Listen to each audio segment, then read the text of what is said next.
सबके उदय की बात है, समभाव समता भाव जिनका जगत में विख्यात है। जो तरण तारण भव निवारण भव जलधि के तीर हैं, वे वंदनीय जिनेस तीर्थंकर स्वयं महावीर हैं। वे वंदनीय जिनेश तीर्थंकर स्वयं महावीर हैं। जिनके द्रगों में एक बस रसधार ब्रस की बह रही, जिनके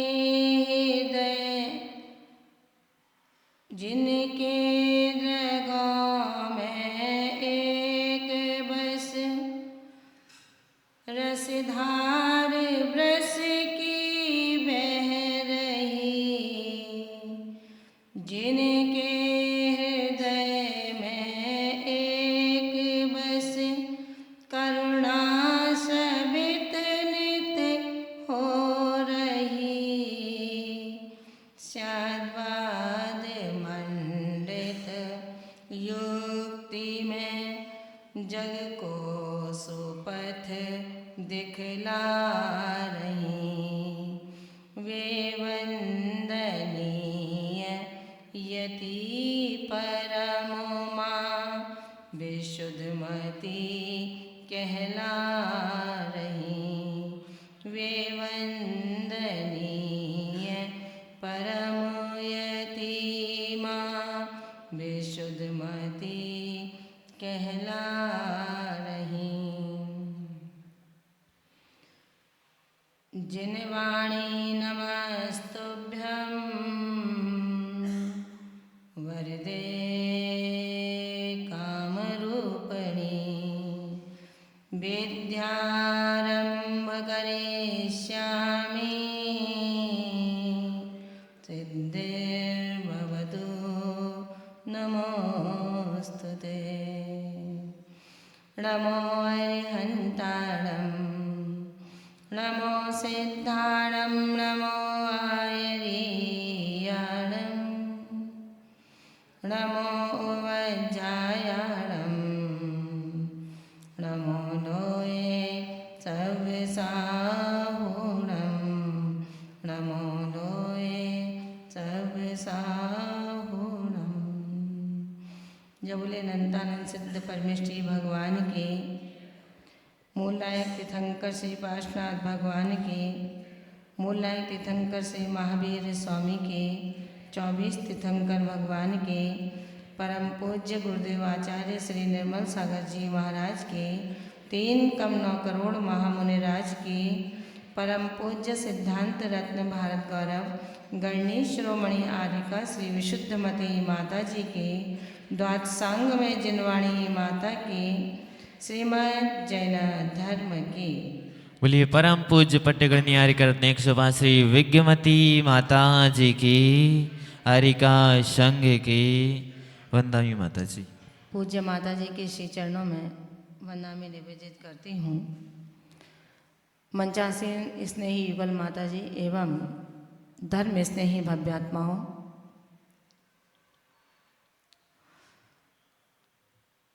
कहते हैं उबलता हुआ जल खौला हुआ है, लेकिन किसी ज्ञानी से पूछो जल ठंडा है या गर्म, तो क्या कहेगा? क्या कहेगा? जल का स्वभाव ठंडा है। क्या कहेगा? जल का स्वभाव ठंडा है। उबला हुआ जल, खौलता हुआ जल ज्ञान की दृष्टि में पूछा गया, उत्तर मिला कि जल गर्म नहीं, जल ठंडा है। मित्रों, हमारा स्वभाव भी ज्ञान और दर्शन में है। कैसा है? ज्ञान और दर्शन में है। इस ज्ञान और दर्शन में स्वभाव के साथ में कहीं पर भी वचनों से बोलने का कहीं पर भी कोई बात नहीं आई है। लेकिन हम लोग क्या करते हैं, बोल करके सब बात बताना चाहते हैं। आचार्य भगवान इस मीठी शराब में कहते हैं, शराब मीठी है, अच्छी लग रही है, लेकिन शराब पीने के बाद निश्चित है कि शराब पीने वाला झूमेगा ही झूमेगा। उसे पता है भोग बुरे भव रोग बढ़ावे, बैरी हैं जग जी के। पढ़ते हो ना सब लोग, कोई ज़रूरत नहीं है बताने की, लेकिन सबको पता है कि जिस हड्डी को श्वान अपने दांतों से बार बार चब रहा है, जिसके कारण मसूड़े छिल चुके हैं, रक्त प्रवाह हो रहा है, लेकिन प्रवाहित रक्त की मिठास उसको हड्डी की मिठास लगती है। प्रवाहित रक्त की मिठास उसे हड्डी की मिठास लगती है। बहुत अच्छा स्वाद आ रहा है और ताकत से चबाता है हड्डी। हड्डी में कोई स्वाद आएगा क्या? आएगा क्या स्वाद? नहीं आएगा ना। मित्रों, जब हड्डी में स्वाद नहीं है तो भोगों में स्वाद नहीं हो सकता। प्यास लगी है, कंठ सूख रहा है, लाओ बहुत गर्मी है, नींबू और नमक डाल करके पी लिया जाए, तो उससे कोई प्यास शांत हो जाएगी क्या? तीव्रता हो जाएगी, प्यास बढ़ जाएगी। कहते हैं कि अग्नि में घी का काम किया है। किसने? आपकी इच्छाओं ने, आपकी भावनाओं ने, आपकी कांक्षाओं ने अग्नि में घी का कार्य किया है। आचार्य देव कहते हैं थोड़ा सा विचार कर लिया जाए तो विचार वही है, सीढ़ी वही है। जिस सीढ़ी के माध्यम से ऊपर चढ़ा जाएगा, सीढ़ी वही है जिसके माध्यम से नीचे आया जाएगा। परिणाम वही है, राग वही है, बस उस राग को विचारने की शक्ति में फर्क है। अगर भगवान के राग करता हूँ, भक्ति से राग करता हूँ, गुरु से राग करता हूँ, श्रुत से राग करता हूँ, तो ये राग वैराग्य बढ़ाने में कारण बनेगा। और पत्नी से राग करता हूँ, पति से राग करता हूँ, अपने विभाव से को स्वभाव मान करके राग करता हूँ, तो ये राग अवनति का कारण बनेगा। मोहनीय कर्म मीठी मदिरा के समान है जो मोहित करता है, व्यक्ति को स्वभाव से स्खलित करता है, व्यक्ति को अपनी वस्तु से दूर करता है, स्वयं को स्वयं से पहचान न हो जाए इसलिए वो बिल्कुल तैनात रहता है। लेकिन जो ज्ञानी होते हैं वो सावधान रहते हैं कि भाई जो भी लोग मेरे परिवार को, मेरे घर को की चौकीदारी कर रहे हैं, उनसे भी मुझे सावधान रहते ना अपन लोग। क्योंकि नुकसान होता है तो किससे होता है? किससे होता है राजू भैया? नुकसान किससे होता है? अपनों से होता है। मालूम है कि किश्ती वहाँ डूबी जहाँ पर पानी कम था। ध्यान रखना, नुकसान अपनों से होता है। अपनों से बचने के लिए हमें बहुत सावधान रहना है। अपना कौन है? कौन अपना है? पिता अपना है क्या? मित्र अपना है क्या? अपना कौन है? आचार्य देव कहते हैं कि ज्ञानी तू भी अपना नहीं समझ पा रहा है कि आखिर तेरा है कौन, किससे बचना है, किससे अपनी रक्षा करनी है, कौन है तेरे आस्तीन का सांप। तनिक विचार करने की बात है कि जिसको मैं बुरा कह रहा हूँ, जिससे मैं बचने की कोशिश कर रहा हूँ, काश वो शायद बचने लायक नहीं है। कहाँ भागोगे? कहाँ जाओगे? भव भवांतर तक जब तक चुका नहीं दोगे तब तक तुम्हें बरी नहीं किया जाएगा। ध्यान में बैठे हैं, श्रेणी आरोहण की तैयारियां हो चुकी हैं। सातसा परमत दशा की स्थिति को प्राप्त होकर के वो आत्मा जो स्वयं ध्यान में लवलीन है, तल्लीन है, लेकिन कर्म की कर्जदार थे, कर्म के कर्जदार थे। मात्र 7 दिन की अवधि जिनके पास में है, तो क्या हुआ? कमठ मठ में घुस गया। लेकिन वो पारस धन्य है जो मठ से भी मठ में चले गए। उन्होंने नहीं देखा कि उपसर्ग करने वाला मेरा दुश्मन है। उनको कोई लेना देना नहीं था। रास्ते से गुजर रहे हैं, किसी ने कुछ कह दिया तो कह देते हैं अरे पागल है, कहने दो। तीर्थंकर पार्श्वनाथ सातसा प्रमत्त दशा में अपनी विशुद्धि को नित्य प्रति बढ़ाते हुए उस कमठ के भी मठ को झेल जाते हैं और अपने मठ में स्थिरता को प्राप्त हुए जाते हैं। मित्रों, जिस पुत्र ने आपके चरणों का स्पर्श नहीं किया, जिस पत्नी ने आज आपको भोजन नहीं दिया, आपकी आज्ञा का पालन नहीं किया, उसके प्रति अपने परिणामों को ना बिगाड़ें, क्योंकि जिससे बिगड़ोगे वो ही सुधारने वाला होगा, जिससे बंधोगे वो ही खोलने वाला होगा। तो हम ऐसा कोई कार्य न सोचें, सिर्फ ये सोचें कि मेरे परिणाम की विशुद्धि मुझसे कहीं दूर न हो जाए। बस इन्हीं भावनाओं के साथ में तीर्थंकर परमदेव यही कहते हैं, मोही व्यक्ति जब मोहनीय कर्म हमें आच्छादित करता है, तो मोहनीय कर्म के कितने भेद हैं? 2 भेद हैं, दर्शन मोहनीय और चारित्र मोहनीय। मिथ्यात्व का उदय होने पर उसे समीचीन श्रद्धा नहीं हो पाती है, अपनी बात को ही बड़ा रखना चाहता है। उसके मित्रों ने, गुरु ने, जिसको गुरु मान लिया, उसने जो कह दिया उसको ही सत्य मानेगा।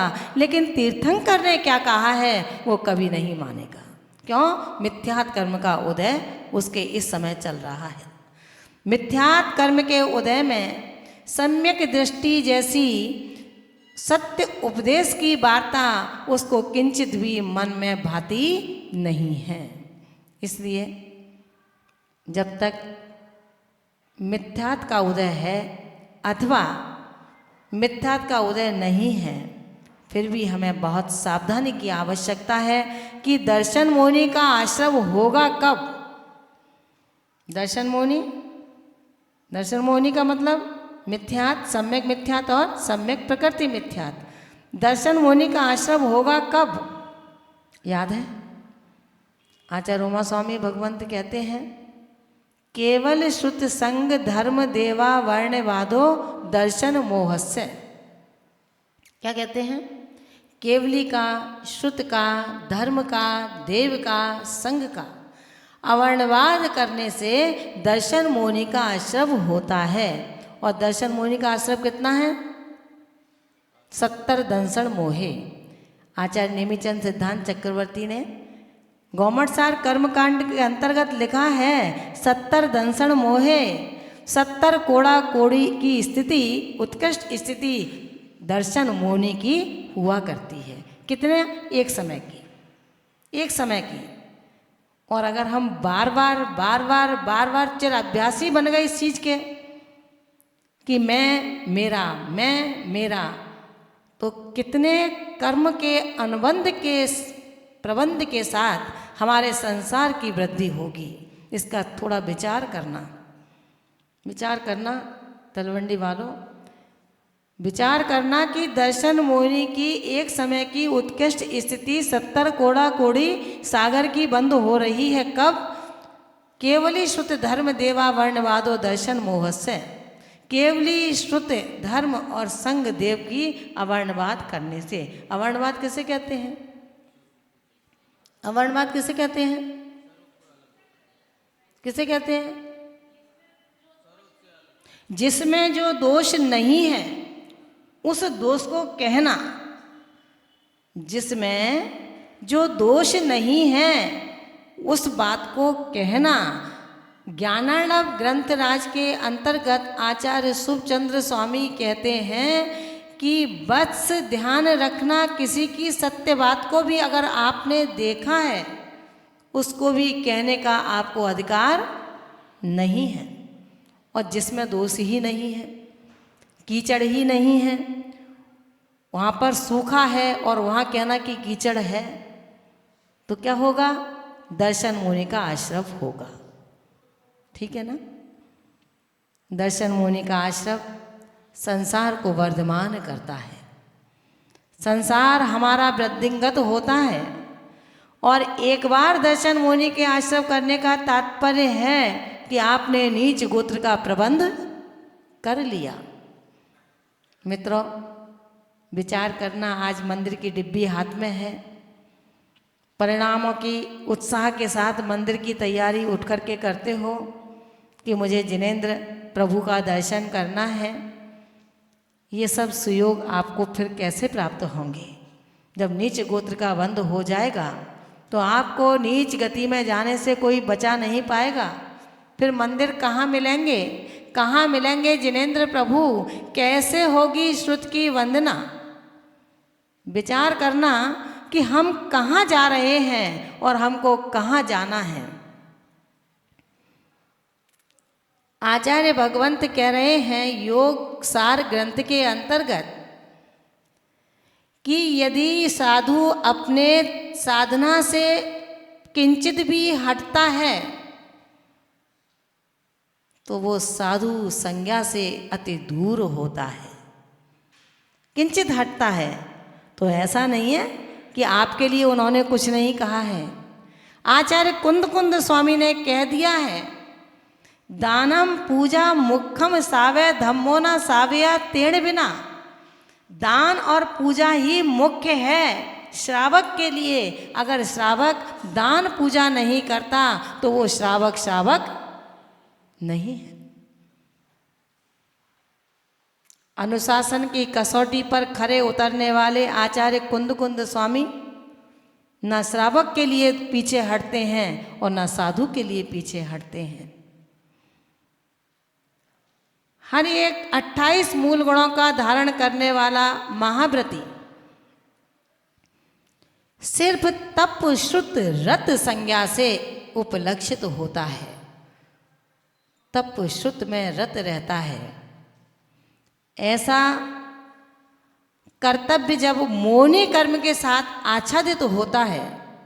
मौनी कर्म कब हुआ? जब दर्शन मौनी और चारित्र मोहिनी से हम ग्रसित हुए। दर्शन मोहिनी में मिथ्यात्व का द्रव्य सम्यक्त बोध नहीं होने दे रहा है और मिथ्यात्व और सम्यक्त जो मिला हुआ है वो मुझे कुछ करने के लिए प्रेरित करता है, जहाँ पर क्षयोपम सम्यक दृष्टि प्राप्त हो सकता है। सम्यक प्रकृति के माध्यम से वो ही आत्मा जब मिथ्यात्व को दलन करता है तो सम्यक प्रकृति उसके जागृत होती है और वो जिनेंद्र प्रभु की आराधना के साथ साथ सत्य को सत्य और असत्य को असत्य कहता है, नीर को नीर और क्षीर को क्षीर बताता है।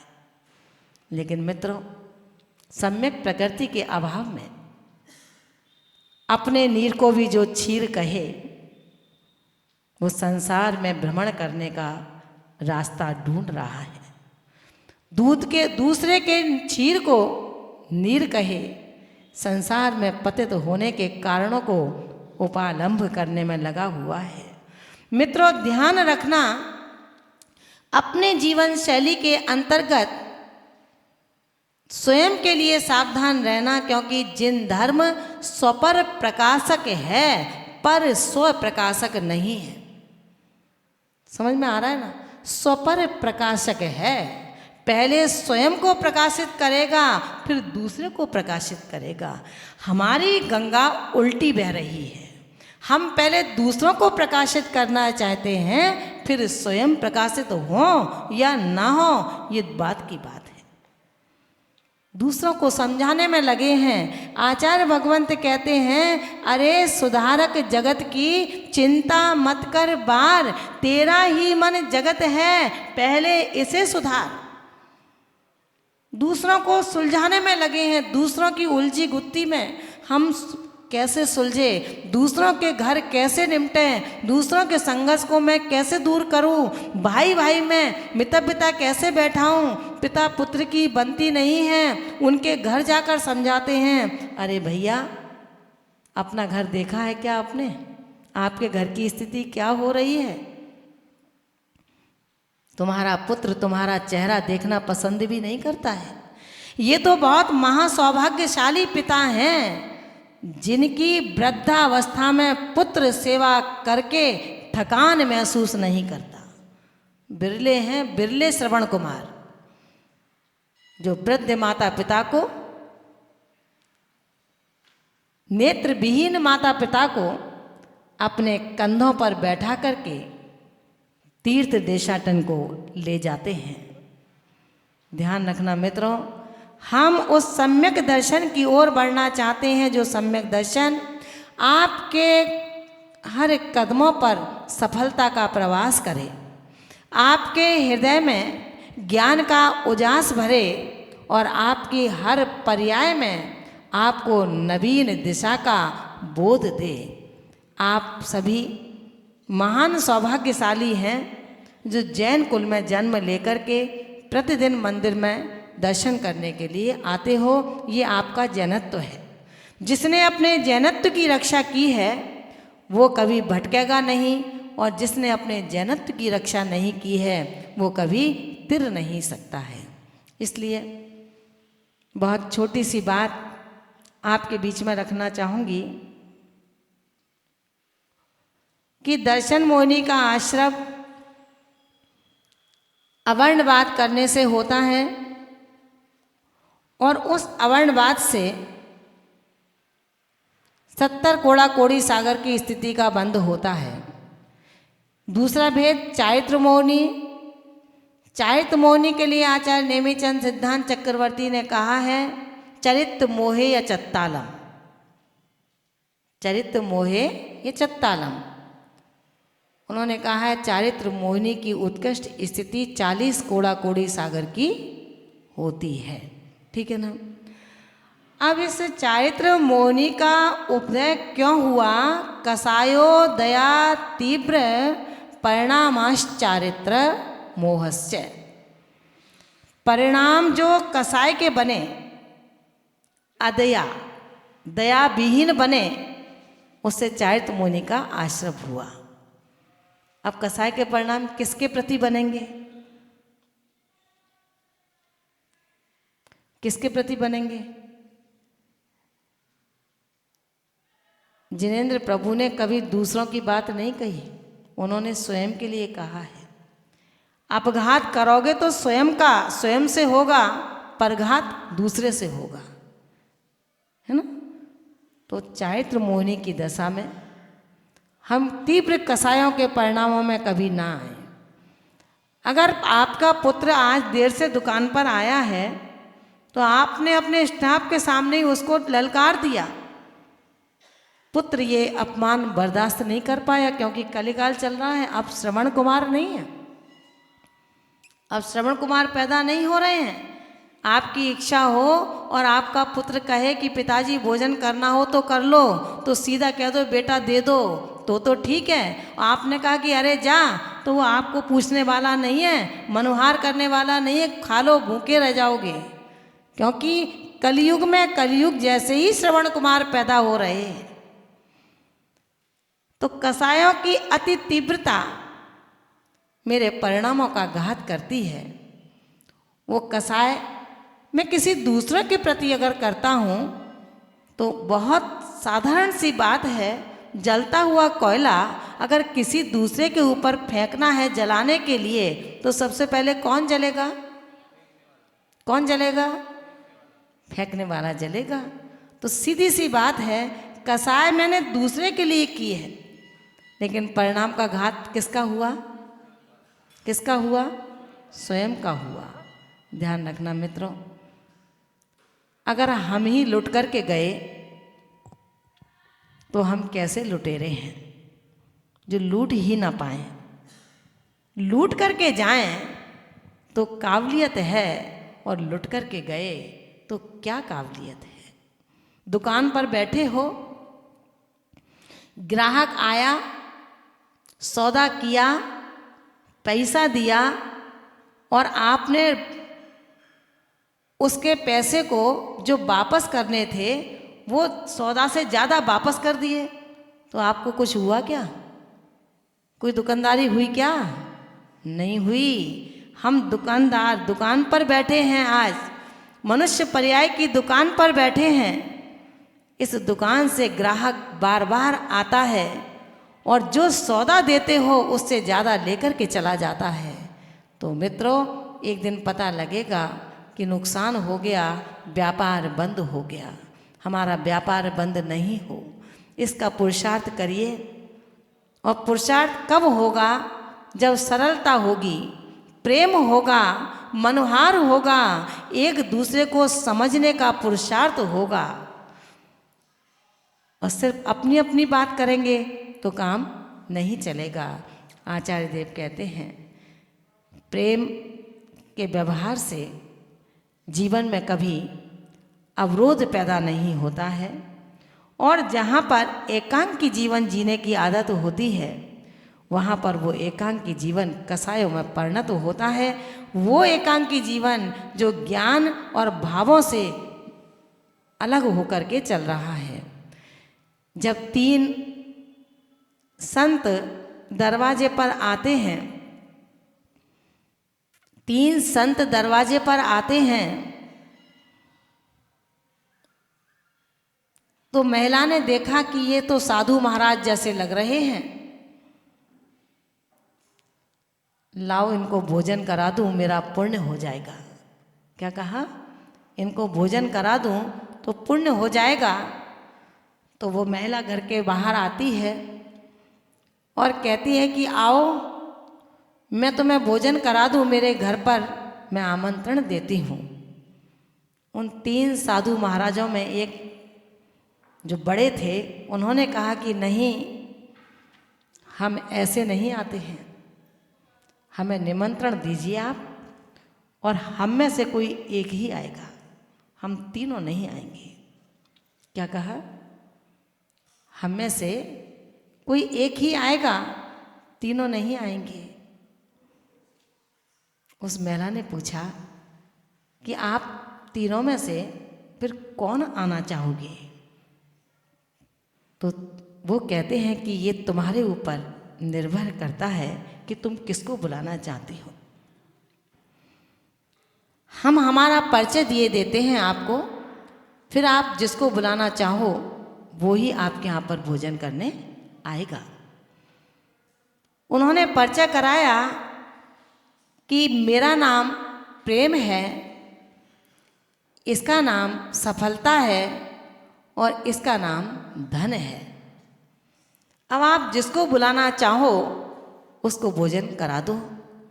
महिला ने कहा, ठहरना, मैं अपने घर में पूछ करके आती हूँ। महिला अपने अंदर जाती है, जहाँ पर उनके पति, उनके बेटे, उनकी बेटी सभी थे। तो सबसे पहले अपने पति से पूछती है, 3 महात्मा दरवाजे पर आए हैं, उनको भोजन कराना हमारा कर्तव्य है, लेकिन वो तीनों एक साथ नहीं आते हैं। कोई एक ही भोजन करने के लिए हमारे घर में हमारे आमंत्रण को स्वीकार करेंगे। एक धन है, एक सफलता है और एक प्रेम है। पति ने कहा, क्यों परेशान होती हो, सीधी सी बात है, धन को बुला लो, अपने को धन की ही आवश्यकता है। धन को भोजन करा दो, जी भर भोजन कर लेंगे तो हमारा भी काम हो जाएगा और उसका भी पेट भर जाएगा। इतने में पुत्र आता है और कहता है, माँ पिताजी तो धन के चक्कर में लगे हैं, सोचो मैं अपनी सीए को क्लियर नहीं कर पा रहा हूँ, सफलता को ला दो, सफलता मिल जाएगी तो मेरा भी काम हो जाएगा। आप तो उनको लाओ और मुझे सफल करो, बस मेरी यही भावना है। बेटी समझदार रही होगी, उसने कहा, माँ मेरे ख्याल से न धन को लाओ न सफलता को लाओ, तुम प्रेम को ले आओ, तो उनको भोजन करा दो तो अच्छा रहेगा। सबकी बात बेटी की समझ में आ जाती है। माँ बाहर जाती है और कहती है, तुम तीनों में से जो प्रेम हो वो भोजन के लिए आमंत्रित है। आइए मैं प्रेम को प्रेम से भोजन कराऊंगी। प्रेम संत जो था, जैसे ही उस घर के आगे बढ़ा उसके साथ दोनों संत बढ़ने लगे। माँ ने कहा कि नहीं नहीं, मैंने प्रेम को बुलाया है, मुझे सफलता और धन नहीं चाहिए, प्रेम जो हो वो मेरे यहाँ आए। तो प्रेम ने कहा कि माँ तुम नहीं समझती हो, जहाँ पर प्रेम होता है वहाँ सफलता और धन अपने आप रहा करता है। इसलिए हम प्रेम को आपने बुलाया है तो हम तीनों ही आपके यहाँ पर भोजन करेंगे। मित्रों, अपने जीवन में खारापन नहीं होना चाहिए। ये खारापन बहुत खराब है। खरा व्यक्ति वही अच्छा है जो हितार्थ है, खरा व्यक्ति वो अच्छा नहीं है जो निजार्थ है, केवल अपनी बात सोचता है। अपनी बात सोचने का यदि इतना ख्वाब है तो फिर सर्वोत्थान आत्मा की बात सोचो कि मेरे आत्मा की स्थिति क्या है। मैं पर्याय दृष्टि से आत्मा को ना देखूं, मैं द्रव्य दृष्टि से आत्मा को देखूं। मित्रों, जिस दिन हमारे ये भाव हमारे अंतरंग में उतर जाएंगे, प्रेम ही मेरा सर्वस्व रहेगा, वात्सल्य ही मेरा सर्वस्व रहेगा, अतिथि को हम देव समझेंगे, तो ध्यान रखना आपके यहाँ पर सौम्यता, सुखद और सौख्यता का अंबार रहेगा। इसलिए मोहिनी कर्म के इस तांडव नृत्य के कारण हर आत्मा अपने स्वभाव को भूल करके विभाव को ही स्वभाव मान बैठा है। उसी प्रकार जैसे नशीले कोदों को खा करके मदन मस्त होता हुआ आत्मा स्वयं को न पहचान करके मन में जो आता है वो बोलता रहता है। इसलिए हम अपने आप को संभालने का पुरुषार्थ करें। मनमानी जभी तक चलती है जब तक शक्ति है रसना में और शरीर में। जिस दिन शरीर अपनी शक्ति से विहीन होगा उस दिन मनमानी भी तेरी नहीं चल पाएगी। बलदेव ने जब श्री कृष्ण से कहा, जब मृत्यु सैया पर पड़े थे, कि हे कर्मयोगी, कहाँ गया तुम्हारा वज्र सा बल, जिस कंस के लिए तुम वज्र के समान थे, आज क्यों शक्तिहीन से पड़े हो। मित्रों, समय सबका आता है। मेरे जीवन में वो समय कभी ना आए, बड़े बोल हम कभी ना बोलें, उतना ही वजन उठाएं जितना शरीर में ताकत है, उतने ही बोल बोलें जिनको हम निभा सकें। अधिक बोलने वाला फंस जाता है। ये बोल बहुत खतरनाक होते हैं। इसलिए मैं आपको केवल इतना ही कहूँगी, आप तलवंडी वाले हैं, बड़े प्रबुद्ध आत्माएं बैठी हैं यहाँ पर, ज्ञानी ध्यानी हैं, पढ़ते हैं, स्वाध्याय रत आप रहते हैं, तो निश्चित तौर से जो स्वाध्याय करते हैं उस स्वाध्याय में कभी भी किसी के अहित की बात उन ग्रंथों में समाहित नहीं है। तीर्थंकर ने कभी भी अपने भाषा सम्मति को नहीं तोड़ा। मुनिराजों के लिए भाषा सम्मति का उपदेश दिया कि अगर भाषा सम्मति नहीं है तो समझो उसके पास कुछ भी नहीं है। इसलिए हम अपने अपने विचारों को, अपनी अपनी भाषा को, अपनी अपनी क्रिया को संभालने का पुरुषार्थ करें। समय रहते हुए चेतेंगे तो हमारा समय आगे का भी अच्छा होगा, और समय रहने के बाद चेतेंगे तो खाली हाथ आए थे और खाली हाथ चले जाएंगे। इसलिए मित्रों, अधिक कुछ नहीं कहूँगी, सिर्फ आपके यहाँ पर प्रवासरत परम पूज्य सिद्धांत रत्न भारत गौरव गणनी शिरोमणि आर्यिका विशुद्धमती माता जी विराजमान हैं, जिनके बारे में मैं जो भी कहूँ शायद सूर्य को दीपक दिखाने के समान रहेगा।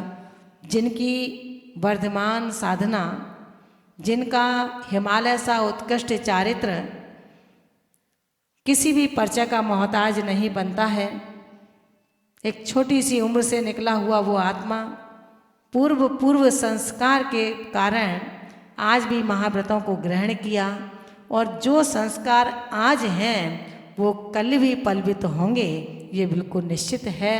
क्योंकि पूज्य माता जी की भावना प्रभु के सामने, गुरुओं के सामने हमेशा एक ही रहती है कि हे प्रभु, जब तक इस आत्मा का सर्वोत्थान सिद्धालय में न हो जाए तब तक उसका अखंड ब्रह्मचर्य व्रत निराबाध रूप से पलता रहे। मित्रों, ये उनकी साधना आप लोगों के लिए बहुत ही पुण्य के प्रसाद के रूप में आपको मिली। कहाँ जा रही थी और कहाँ ठहर गया उनका वो कदम, क्योंकि कोटा का कोई नाम अभी नहीं था लिस्ट में कि अभी कोटा में आना है। ये तो अनायास बेमन के आ गए, अब आ गए तो रुकना ही पड़ेगा, है ना। भक्तों के बीच में आ जाते हैं तो भगवान से बड़ा भी भक्त होता है, भगवान से बड़ा भक्त है कि उसकी बात टाली नहीं जा सकती है। आप लोगों की भावना के अनुसार यहाँ आए हैं और संयोग बस अवसर मिला उनका पुण्य जन्म महोत्सव मनाने का। उस पुण्य जन्म महोत्सव पर, जन्म तो बहुतों के हुए हैं मित्रों और बहुतों के होते रहेंगे, लेकिन कोई कोई महामना अपने जन्म को ऐसा पल्लवित और पुष्पित कर जाते हैं जिसे लोग अजर और अमरता का वरदान प्रदान कर देते हैं। ऐसी ये महा साधना की उत्कृष्ट लोकोत्तर यात्री के रूप में अविरल चलती हुई अपनी निरावाद शक्ति से आगे बढ़ती जा रही हैं। 77 वर्ष की इस उम्र में जिनकी साधना बिल्कुल पीछे नहीं हटी, निरंतर आगे आगे है, ऐसी पूज्य माता जी का जन्म महोत्सव हम सभी 19 और 20 तारीख का मनाने चल रहे हैं, जिसमें मैं आपको ये बताना चाहती हूँ कि इसी प्रांगण में 19 तारीख को तीर्थंकर आदिनाथ भगवान का हम एक यहाँ पर विधान करेंगे। चूँकि कहा गया है मंगलाचरण प्रथम चरण है, उसके लिए ध्वजारोहण होगा, जिसके ध्वजारोहण के पुण्यवाहक परिवार रहेगा श्रीमान श्रवण कुमार जी, श्रीमती सरोज जी बड़जात्या, तरवंडी परिवार। मैं उनके पुण्य की बहुत बहुत अनुमोदना करती हूँ। ध्वजारोहण के पश्चात ये ध्वजारोहण 11:30 बजे के लगभग होगा और उसके बाद में तुरंत उसी समय से यहाँ मंडल पर मंडप शुद्धि, आचार्य निमंत्रण, दिग्बंधन, इंद्र प्रतिष्ठा, गुरु आज्ञा, सकलीकरण, सारी औपचारिकताओं को पूरा किया जाएगा। तत्पश्चात विधान की पूजन का शुभारंभ होगा, जिसमें मुख्य पात्र बनकर के उस विधान में विराजमान होंगे सौधर्म के रूप में श्रीमान अशोक कुमार जी, मंजू जी पहाड़िया, जो हमारे आज इस मंदिर जी के अध्यक्ष के रूप में प्रतिष्ठित हैं और पूज्य माता जी के चरणों के चरण चंचरी हमेशा से हैं। ये ऐसे अशोक जी भाई और मंजू जी पहाड़िया सब परिवार के लिए मैं बहुत बहुत पुण्य की अनुमोदना करती हूँ। ईशान इंद्र के रूप में यहाँ पूजा करेंगे। श्रीमान ललित कुमार जी, चित्रा जी गंगवाल जो हमारे बीच में यहाँ पर बैठी हैं, उनकी भी पुण्य की मैं बहुत बहुत अनुमोदना करती हूँ पूज्य माता जी के चरणों से, जो बिल्कुल आंतरिक परिणामों से जुड़ी हुई हैं और हमेशा उनकी आज्ञा को अपने सर माथे रखती हुई उनके कर्तव्यों को पूरा करती हैं। सानत कुमार इंद्र के रूप में हमारे बीच में दिनेश जी जैन, मधु जी जैन जो शिवाड़ से यहाँ पर आएंगे, वो ईशान सानत कुमार महेंद्र के रूप में उनका इंद्र प्रतिष्ठा होगी। महेंद्र इंद्र बनकर के हमारे भाई लोहाड़िया जी, महेंद्र कुमार जी और मीना जी लोहाड़िया इस महेंद्र इंद्र के अपने संस्कारों से महेंद्र इंद्र की संज्ञा को प्राप्त होंगे। यज्ञ नायक श्रीमान रूपचंद जी जैन एवं उनकी धर्मपत्नी, जिनका नाम मुझे अच्छे से नहीं पता है, चंद्रभागा जी यहाँ लूड़ वाले, वो यहाँ पर कुबेर इंद्र के रूप में यज्ञ नायक के रूप में विराजमान रहेंगे। और मैं चंद्रभागा जी के लिए बहुत बहुत अनुमोदना इसलिए करती हूँ कि हमारे रूपचंद जी तो पीछे हट गए थे, अपनी असमर्थता, शारीरिक असमर्थता दिखाई उन्होंने कि मैं नहीं बैठ सकता हूँ, लेकिन कहते हैं पत्नी यदि चेलना जैसी है तो वो सैनिक को तीर्थंकर बना देती है। बिल्कुल चेलना जैसा इन्होंने काम किया था। ये निकल गए थे दरवाजे से बाहर, कमरे के बाहर, और हमारी चंद्रभागा जी आई और कहती हैं कि अरे क्या बात करते हो, नहीं बैठोगे? बैठना पड़ेगा। मैं कह रही हूँ बैठना पड़ेगा। और देखिए यही रूपचंद जी को एक दिन स्वरूप दिला जाएंगी और तीर्थंकर बन कर के इस समोषण को लेकर के इस तलवड्डी में जरूर आएंगे, ये ध्यान रखना। ऐसा भी अवसर आएगा, इसलिए मैं उनके लिए भी बहुत बहुत अनुमोदना करती हूँ। कुबेर इंद्र के रूप में हमारे बीच में यहाँ प्रतिष्ठित हैं भाई श्रीमान सुरेश चंद जी, नीना जी चांदवाड़। ये कुबेर इंद्र के रूप में यहाँ बैठेंगे, धन की वृष्टि करेंगे, रत्नों की वृष्टि करेंगे और रत्नों की वृष्टि करके सबकी दरिद्रता को दूर करने का सौभाग्य इंद्रराज कुबेर को प्राप्त होगा। इसके बाद में महान भावों 77 जोड़े और होंगे, जो 77 जोड़े जिसमें से हमारे पास में लगभग 45 नाम जोड़ों के आ चुके हैं और जो सिंगल अकेली महिलाएं हैं, अच्छा 34 जोड़े हैं और कुछ जो महिलाएं हैं अकेली, अभी हमें 77 जोड़े करने हैं। और मेरा मानना ये है 77 जोड़े बहुत बड़ी बात नहीं है, थोड़े से अपने को हमें टाइट होना पड़ेगा और हम तैयार होंगे। जिन महिलाओं के जोड़े के नाम नहीं लिखे गए हैं वो अपना नाम जरूर लिखाएं। आप अगर ये सोचें कि आपके पति देव मंदिर नहीं आना चाहते या नहीं बैठना चाहते हैं तो उनको समझाएं, आप धर्म पत्नी हैं, पत्नी नहीं हैं। आप धर्म पत्नी हैं। धर्म पत्नी भारत में होती है, पत्नी विदेशों में होती है। तो आप उनको समझाएं और उनको लेकर के आएं और यहाँ पर उनका नाम, अपना नाम लिखाएं। इसके बाद में ये कार्यक्रम 19 तारीख का होगा। 11:30 बजे ध्वजारोहण से कार्यक्रम चालू हो जाएगा। उसके बाद में यहाँ पर कक्ष में माता जी का मंगल आशीर्वाद होगा, जिसमें सबसे पहले 2:35 से सहस नाम जिन आराधना के 1008 मंत्रों का उच्चारण माता जी के कक्ष में ही होगा। उसके बाद में जहाँ आशीर्वाद कक्ष होगा उसमें कक्ष उद्घाटन सबसे पहले, और कक्ष उद्घाटन करने का सौभाग्य प्राप्त किया है श्रीमान ओम जी, माधुरी जी अग्रवाल, जो आपके डायमंड विक्रेता हैं, उनके तरफ से होगा। और उस आशीर्वाद कक्ष में मंगल कलश स्थापन, दीप प्रज्वलन, रजत अर्घ समर्पण एवं पाद प्रक्षालन, ये सारे कार्यक्रम, मंगल कलश स्थापन हमारे भाई आदरणीय श्री भागचंद जी, देवेंद्र कुमार जी, अमन जी, शोभित जी, टोंगिया परिवार के द्वारा मंगल कलश स्थापन होगी। और उसके मंगल कलश के बाद में दीप प्रज्वलन करेंगे श्रीमान पदमचंद जी, श्रीमती सीता जी जैन, अंकित जैन, निकेता जैन, रिद्धि सिद्धि कुन्हाड़ी से जो हमारे बीच में आकर के इस दीप प्रज्वलन को करेंगी।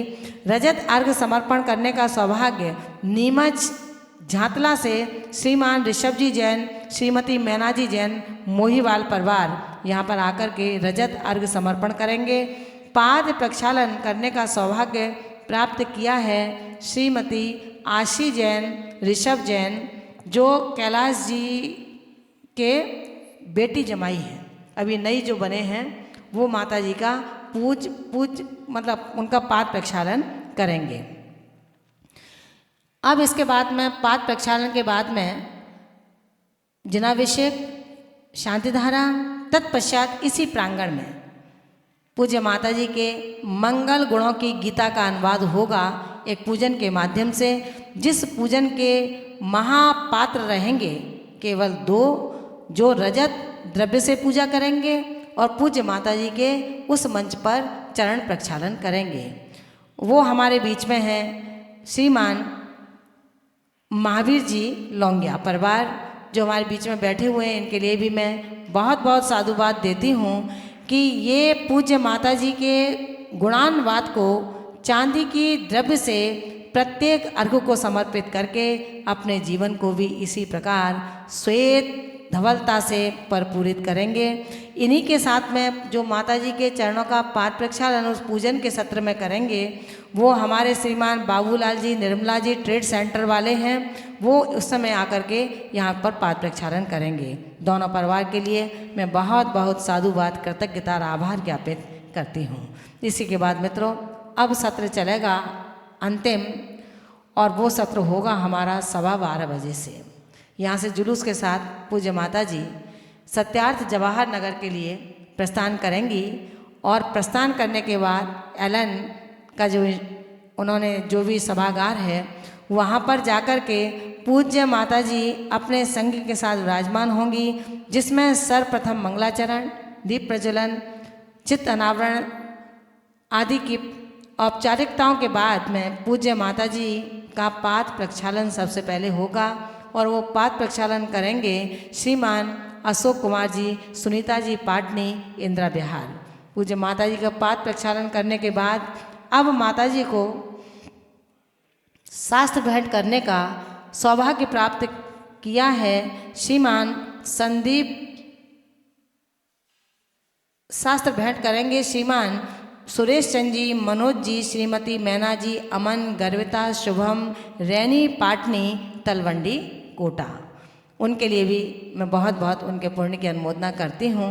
और पूज्य माता जी को वस्त्र भेंट करने के लिए श्रीमान संदीप जी, अंजू जी कासलीवाल रामपुरा से जो हमारे बीच में आएंगे, वो उनको वस्त्र भेंट करेंगे।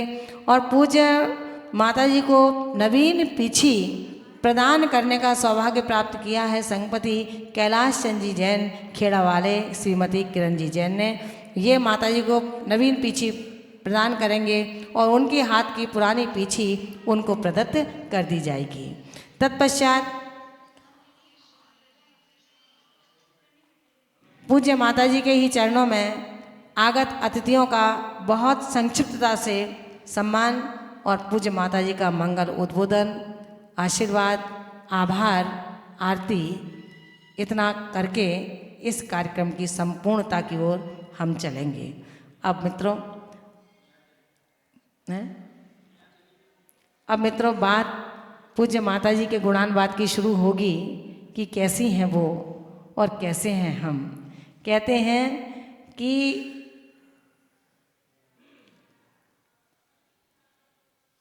माता पिता जैसे होते हैं उनके बच्चे भी वैसे होते हैं, जैसे गुरु होते हैं शिष्य भी वैसे ही होते हैं।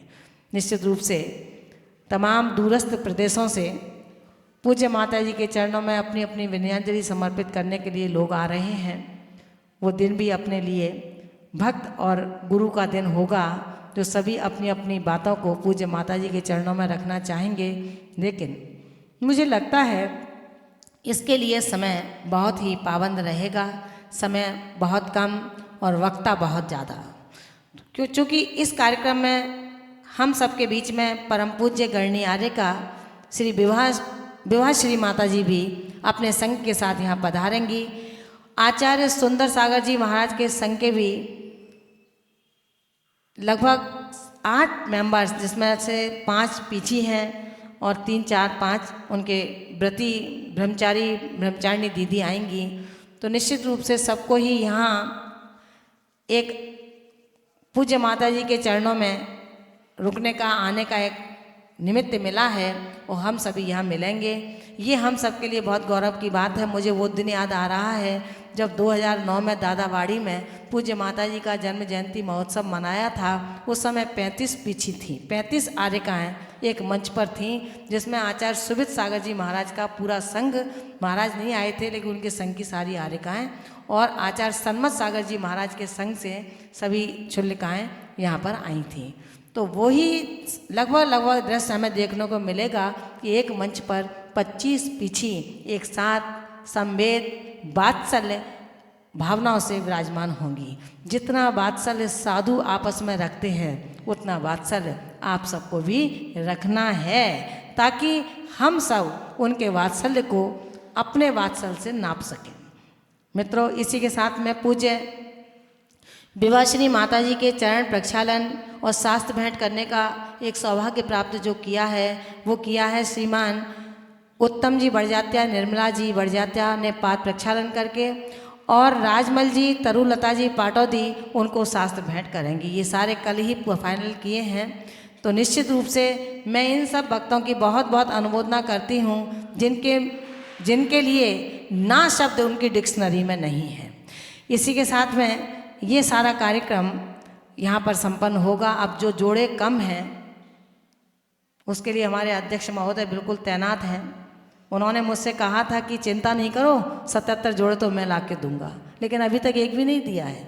ये भी मैं बता रही हूँ आपको, समझ में आया ना। तो आप भैया जी बोलेंगे कि कितने जोड़े हैं, क्योंकि इशारा मैं समझती हूँ, इशारा समझती हूँ, आपकी लिपसिंग भी समझती हूँ मैं, ध्यान रखना। तो मैं निश्चित रूप से बहुत आकुल व्याकुल इसलिए हूँ कि अब भैया जी मुझे बाकी जोड़ों की लिस्ट यहाँ पर सुनाने वाले हैं। तो बहुत अच्छा लगेगा कि यहीं पर 77 जोड़े हो जाएंगे, तो मेरे लिए भी बड़ा अच्छा सुखद अवसर हो जाएगा। अब आप सबके लिए मैं बहुत बहुत मंगल प्रार्थना करती हूँ कि हे महावीर स्वामी, तुम घट घट के अंतर्यामी हो। इन सबको असीम सौंदर्यता, चिरंजीवता, आरोग्यता, समृद्धता प्रदान करना। हर घट घट में प्रेम वात्सल्य का नीर बहता रहे। बस यही बात आपके चरणों में प्रार्थना के रूप में समर्पित करना चाहती हूँ। इन्हीं शब्दों के साथ दोनों हाथों को जो लेकर के आए हों, एक बार दोनों हाथों को ऊंचा करेंगे और जयकारा लगाएंगे। जब बोले शासनाधिपति तीर्थंकर श्री आदिनाथ महावीर स्वामी की, परम पूज्य सिद्धांत रत्न भारत गौरव गणनी श्रोमणी आर्यिका श्री विशुद्धमती माता जी की, श्रीमद् जैन धर्म की।